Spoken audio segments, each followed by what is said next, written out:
Okay, so this is the last installation regarding that little Cubic machine that we have out there in the shop that's been giving me so much grief. This here is kind of a visual aid. You know, I'm no artist, so cut me a bit of slack here. But anyway, this is a pretty good representation of what's going on inside the turret assembly that's in the Cubic. So what we have here is this is my representation of a turret. You know, it's round. You're seeing a cross section of the thing. You bolt your tools into here. This got the big thing with 12 positions, eight positions, I guess. And then it's got this ground cylindrical shaft comes off the back, and it fits into the turret housing. Now, what I haven't drawn in here is a hydraulic cylinder that passes through the housing here into the turret, bolts onto the face, and when we initiate a tool change, a hydraulic cylinder disengages this curvic coupling here. A servo rotates to the next position, and that same hydraulic cylinder pulls this back in and re-engages the curvic coupling. So, all well and good. Now, I guess in order to try and keep contaminants out of this, because this curvic coupling thing is a hardened and ground, and it's a really nice piece of work, So it's they want to keep it real clean. So they what they did was they put some big O-rings here. It's just two big O-rings. And so, this thing disengages, rotates, engages back. Pretty neat. Then the engineers there at Cubic, what they did was they figured that since this is such a nice, expensive, hardened ground piece of work here, this curvic coupling, they inject Waylube oil off of the Waylube manifold, goes to all the boxways and just the boxways and the ball screws. And then they took one line off of that manifold and they pump oil into this little chamber here, to keep this thing all lubricated and cool and make sure that no, I guess if any little chips managed to get in there, they wouldn't gall and stick to the face. I guess they would be because they're slathered in oil or some such. Anyway, so here's what happens. There's nowhere for the oil to go. So this thing is, every time you make a part, you get 8 or 10, tool changes, piston out, rotate, piston back. And every time you do that,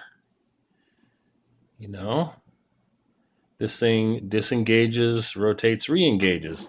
And that works great. It's a pretty known, solid system. But this oil line here is always pumping oil into this chamber, which is, because of these O-rings, completely sealed up.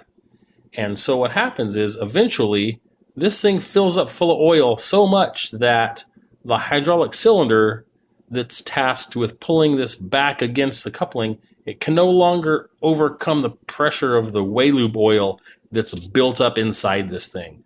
So that's why,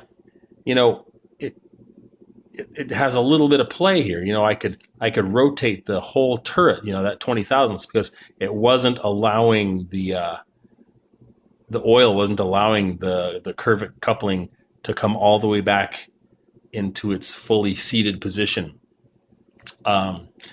It's just a total engineering flaw, filling this chamber full of oil when it has nowhere to go. Eventually it fills up, and that Waylube is pretty much incompressible, so it just stays in there. So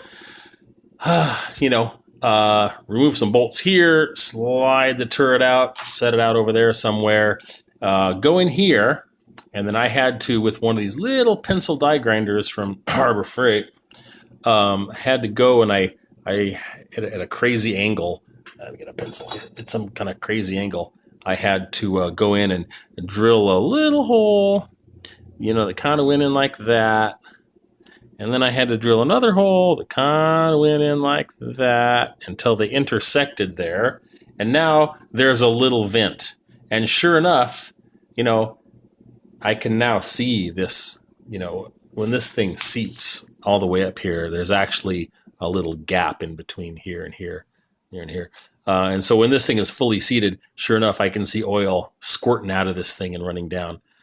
So there's the problem. If you happen to have one of these machines and you ever get a deal where, you know, for some reason, your turret feels loose, you take the whole thing apart, you tighten the bolts that hold this half of the curvet coupling, you tighten the bolts that tighten this half of the curvet coupling. Everything seems tight. You put it back together and it works great. Like, hey, I think I've solved it. All you really did was open it up and let all the oil that was collected in here run out.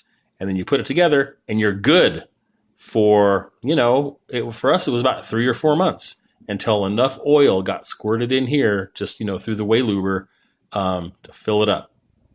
I'm now repeating myself. I think it's pretty clear. Anyway, if it's not, geez, you know, ask me some questions down in the comments or whatever. Anyway, yes, if you have one of these machines and you have that problem, you need to drill a vent hole in the poor thing. And then, you know, this part of it is solved. There are other problems that I could go into, but at least if you do this, it solves that problem. Okay. Thanks for tuning in. Talk to you soon.